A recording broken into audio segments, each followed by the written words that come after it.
Hey folks, welcome back to the channel. Today I'm going to talk about the new release on the Chevy Bolt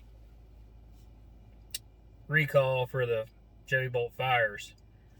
I've been asked questions about this for quite a while, even before this became a thing with the 20s up to 22s. Kind of my thoughts on this is, yeah, it's bad news. I was really hoping that the 2020s and 19 and a halfs and up, that was alleviated, or should I say eliminated, due to the fact that they started producing those batteries in the United States. Apparently Chevrolet, General Motors, is concerned that it has not, because we've had a fire since then of a 2020 Bolt. Now, each one of these fires that's happened, it seems like there's a different circumstance for each one. As some of you know, and some of you who are new to my channel do not know, I charge my car to 100% every day, and I drive it down sometimes as low as 15% throughout the day and come back and charge it again every night. Some days, maybe 50%, because I'll charge while I'm out on the route too. I'll kind of throw a little bit of charge in just so it's a little cheaper for me at home to recharge when I get home. Not that the car needs that extra charge while I'm out. It's just to save myself money, because I can charge for free when I'm out on my route. So now, all that being said, so here's my thoughts on this whole deal. Yeah, I'm really bummed about it. But am I going to change my practice to what I'm doing? No, I don't think so. Not yet. Because I don't see enough evidence out there for me to change what I'm doing yet. I did kind of look at all of the, not all of them, quite a few of the incident reports of these vehicles that were on fire and what kind of led up to them.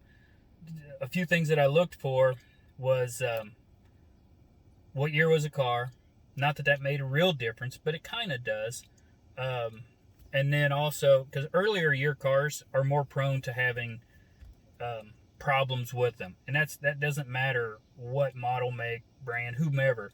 When you buy a first generation car, there's going to be little things that are wrong that develop through time. That's why you don't ever buy the first year of anything. You try not to. Not saying that they're bad. It's just the chances are higher on those lower, those newer products that problems could develop. Not meaning fire in general, just anything is what I mean by that. So I stayed away from the 17s. I stayed away from the 18s. I was still driving hybrid cars at the time. And my last hybrid car, ironically enough, was a 2013 Hyundai Sonata hybrid. And that car was a great car. I'm not trying to sell people on any brand. Don't get me wrong. You can buy whatever kind of make or brand you want. I don't care. That just happened to be the car that my wife and I bought, and we liked the car.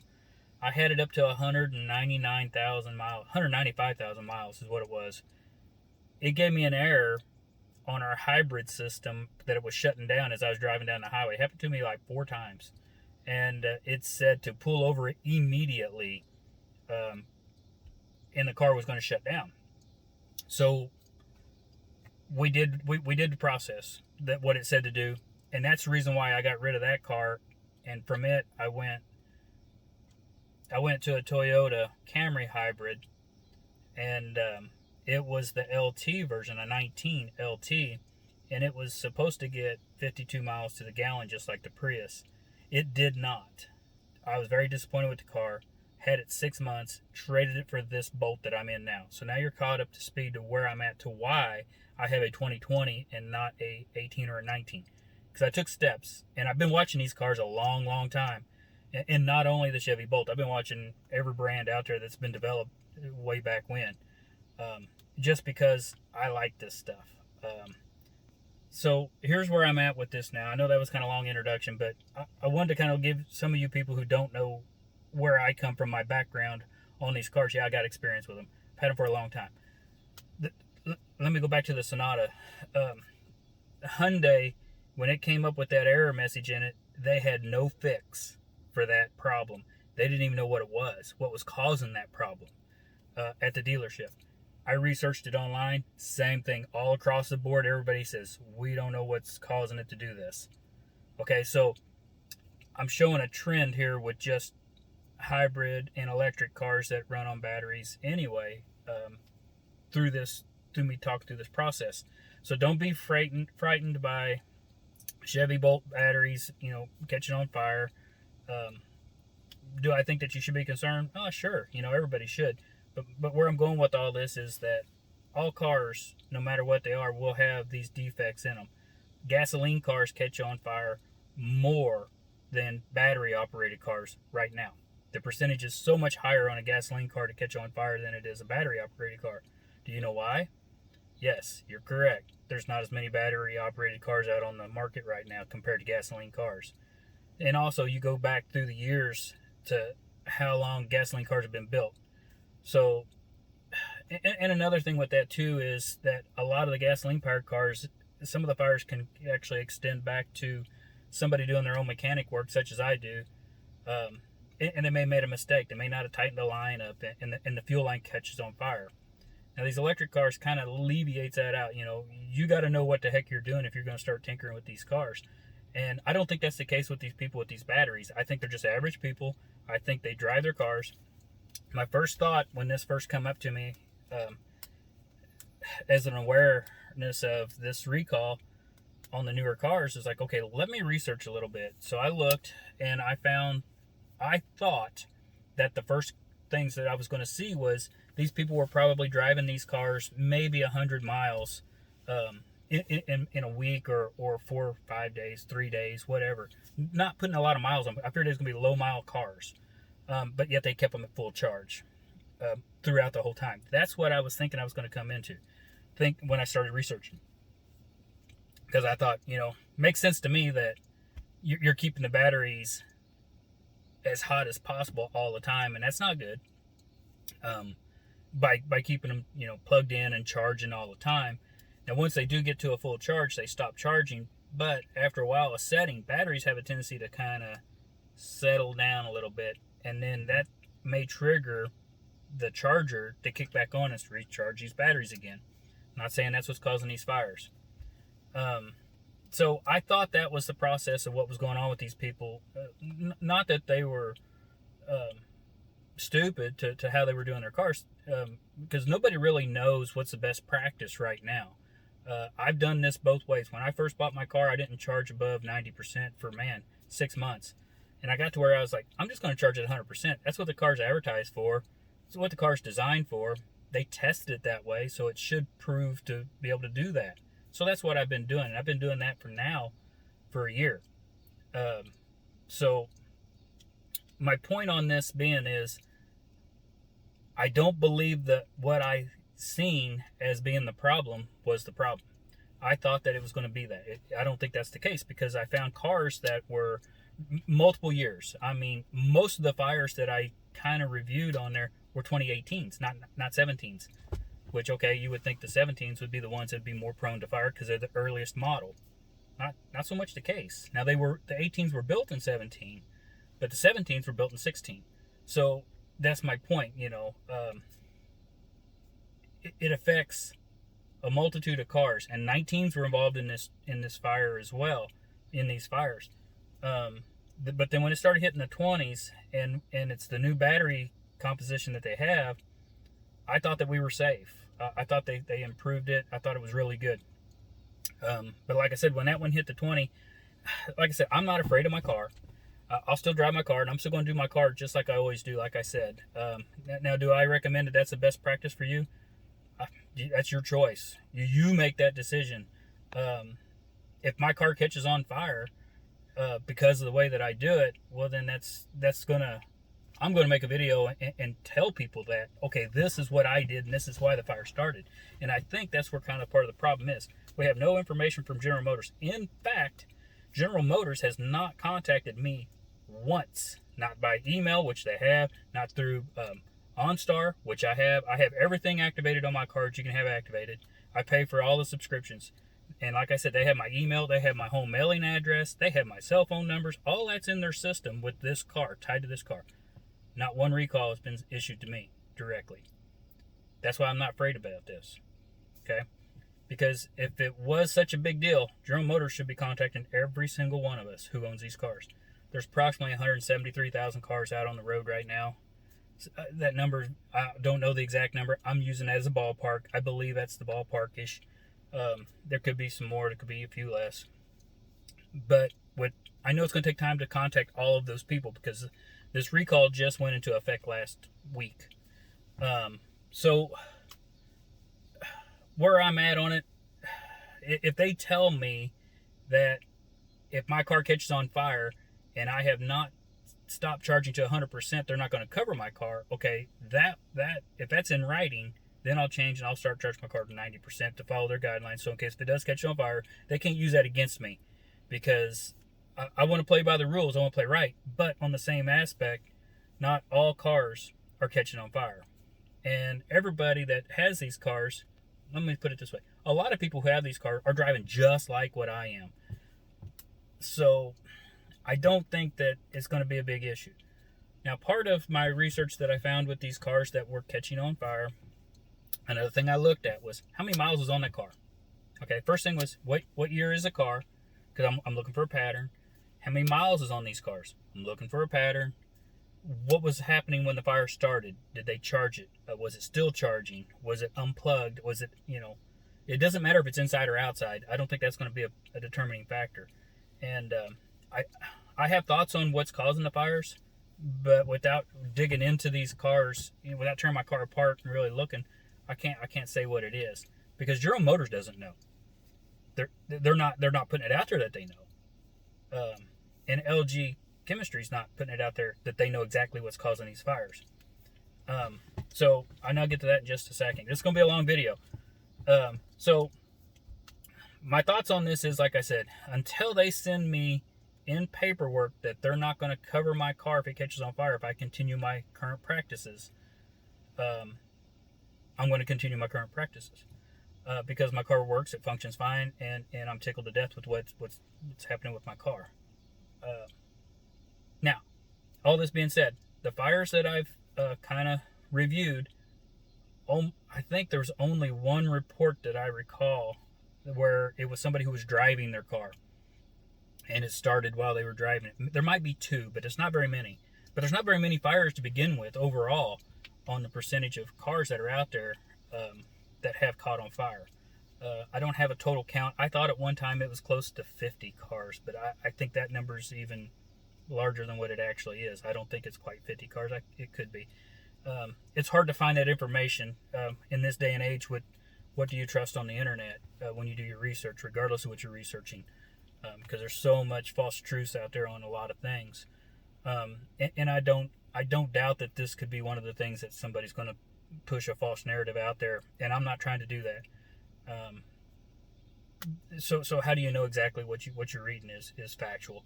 That's why I'm making my videos and giving you folks my experience. Like I said, don't live by what I say. Do your own research. Study other people's videos. Look online the best you can. If you want to contact General Motors, contact General Motors. So that's kind of my thoughts on how I'm going to treat my car and what's going on there. So now what do I think could be possibilities of the fire? I don't know how the people who are watching this, I'm not sure how much knowledge you have of how the battery system works in these type of cars. There's a BMS, a battery management system that's within these cars, and they've been talking about that not being a problem. They're talking about tabs within the batteries themselves, the packs being just folded over and possibly losing connections. I'm not trying to get too technical, and I'm not going to get real technical with this because I don't want to lose people in what I'm trying to talk about. But basically what it is, they're claiming there's a defect within the manufacturing of the batteries, and that's causing these batteries to get hot and overheat and ignite. Okay, now with the battery management system, what that does is when you're charging let's look at it like it's an octopus, okay? And the head of the body of the octopus is the brain. of the battery management system. And each tentacle that goes out touches a battery, okay? A cell. And there's 288 cells in this car. So imagine this octopus has 288 tentacles. And each one of those tentacles touches one of those batteries. And then what that does is if that octopus feels that one battery is getting weak or hot, let's say it's getting hot, that's probably the best way to describe this. It's going to send that impulse through the leg up to the brain, and it's going to know it. So then it's going to try to, put more energy away from that, take that energy away from it so it's not overcharging. And this is while it's charging, because it's sending signals out through all these tentacles to manage. Now, it's not charging the batteries through this system. It's actually just monitoring it. So the charging system is another big wire that comes through, and it's like a bus bar. Let's kind of look at it like that. If you're not familiar with what a bus bar is, it's a long stick of metal, just a shaft of some sort, and a bunch of wires attached to it all up and down it, and a signal is pushed through, electrical current is pushed through one side of it, and it feeds all those out on each one. Okay, now, and it'll have that on a positive and a negative side, and that's tied to all the batteries, and that's how the batteries get charged typically. Now, is this exactly how this is set up? No, it's a lot more technical than that. And like I said, I'm not trying to lose people here. I'm trying to make it as simple as possible so you can kind of think about this. So basically, that battery management system on these batteries, what's going on, there's two cells is what they're thinking is going on. It's getting too hot, and then they're what's overcharging, because it's not realizing that they're getting hot, and it's not shutting it off, because that battery management system should shut the system off. It will send a signal to the charger until it stops charging. Don't charge any batteries, okay? Because we have a bad one not working right. That system's not working properly. They did a software update, and they thought they improved this. They thought they fixed that. My car does not have that update. It didn't need it. It was a 22 or a 20 model. And so now what it's done now, it's done that. This new battery, or this new software, it will brick these cars if it feels that this battery is out of temperature on one of these cells. So it will actually shut it off. That prevents the car from catching on fire, because there's no more charging going to that battery. And that's the problem. These batteries will get hot, and as they get hot from charging, they swell. Okay, that's not unusual. That's normal. The normal car batteries that we have in all of our vehicles, it don't matter what kind of car you have, they have the 12-volt batteries, and they're all acid-filled batteries, or you can put water in them, to recharge the battery and make sure it has liquid in it. Well, those would expand too and contract. It's normal. That's what happens. Heat expands things, doesn't matter what it is. Okay, so now with that being said, that system's working. What it's doing, and you'll probably hear this term somewhere else if you look, it's called bricking the battery. Now what that means is it bricks it to where the brick means it just shuts it off and it won't do nothing. And you can't make it do anything. You got to take it back to the dealership, and they're going to have to get in with the computer and then reset that program for that car to actually start again. And it may not even be able to use that battery again, because they may just shut it down and it's done. Now, it depends on how the system's set up. So I would hate for them to set it up that way, but it's possible they could, but I don't think they will, because they'll be wasting a lot of batteries. So where I'm going with this is I'm just trying to put it in layman's term. I don't know the answers to this. I don't know what's going on, because I haven't been around these cars. I haven't seen the direct reports from General Motors or LG Chem. So it's just a theory in my mind, is that I believe it's in the battery management system not performing properly. And that's why they did that software update, and it did work. And some of these cars that are catching on fire have had that update. So that leads me to believe that there could be an issue with the battery management system malfunctioning within it. So even though it's a software update to tell it to do what it's supposed to do, that doesn't mean that the circuitry within this brain is okay. It could be a short within it that we just don't know about yet. And I'm just theorizing, so don't hold me to this. These are just thoughts, and I'm not saying I know it all. I'm not saying this is it. So if you want to make comments about, hey, that's great, I don't care. If you don't like what I'm saying, hey, that's great. You're entitled to your opinion. And I do appreciate your opinion, good or bad. I don't care. It's fine. It is what it is, people. where I stand at is we're all in this together. If I have a little bit of information that helps the next person, hey, that's great, you know. So look at it like that. So now, with all this being said again, you know, this is a long video, like I said, and I do appreciate it if you stuck around this long. I'm concerned with General Motors continuing with LG Chem, because LG Chem has a history of bad batteries catching on fire. You know, they did it with Hyundai. So, and they paid them, LG Chem paid a bunch of money to Hyundai when this happened, because Hyundai went all over them. They started just bashing them, saying, it's all your fault, it's all your fault. And so they stepped up and they paid them money. Now, I'm not saying that's what needs to be done here. I'm not asking for them to pay for my car. I'm not asking for them to get me a new car. You know, I just want to make sure that I'm safe in my car. That's all I'm concerned about. And other people. Because I don't want people to get, you know, having problems with their car catching on fire. Now, Tesla experienced fires early on. You haven't heard about a Tesla fire in quite a while for a car just catching on fire. There's been fires from accidents, and that's always going to happen no matter what kind of car you build. There's always that potential danger of that happening. So, like I said, I'm not pushing one brand or another. So, my final thoughts on this is I really hope that General Motors gets away from LG Chem, because they have a bad history right now. Now, even though, let's say, for example, all the batteries they built, 1 to 5% are defective, that still is not good enough for what we're trying to achieve with full electric cars everywhere. And I'll be honest again, I've said this before, I don't want everybody to have an electric car. I really don't. Not everybody needs an electric car. We need to use the fuel that's in the ground. We need, because if we leave it in there, I think we're going to have bigger problems. I think that leads to more volcanoes and more earthquakes. I think it's a pressure reliever if we do it correctly. So that's a whole nother story in my mind. But so if General Motors was to get away from them and build these Ultium batteries, LG Chem's partner with them on that. Okay, that's great if they fix it and they know they got it fixed. Okay, great. But they got 2 strikes on them already. You know, they got two types of batteries that's been failing. I think somebody needs to step up in General Motors and say, hey, look, okay, we got engineers that can figure this stuff out. Why can't we build our own batteries? There's other companies out there doing that. Look at Ford. You know, even if they have to buy their batteries from other companies, and there's many of them out there, many of them out there. And I could start naming them off, but it doesn't make sense to.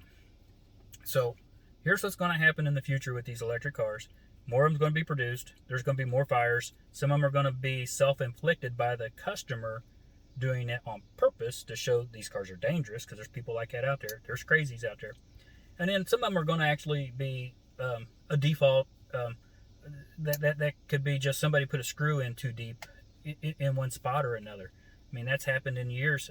With all my years of working in the auto industry, auto work, auto body, and mechanicing, I've seen that happen many times where you wouldn't notice that you had a problem till years later down the road, where a wire just was laying next to a screw, and it just vibrated against it and wore into the housing, and shorted the wire out. Then you got to track it down. So just kind of, this is my thoughts on this. I just wanted to let you guys know, okay, yep, I know everybody's been asking about make a video, and I'm sorry I haven't made one for a while.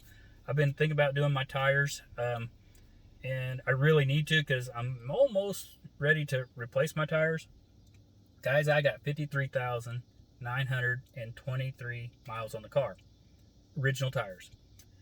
So I'll make a video about that. Probably won't be today. We got a lot going on. So not to make any excuses. Just bear with me. Hang tight, and thank you all. I appreciate it. And honestly, this is my thoughts. So thank you all for watching, and have a good day.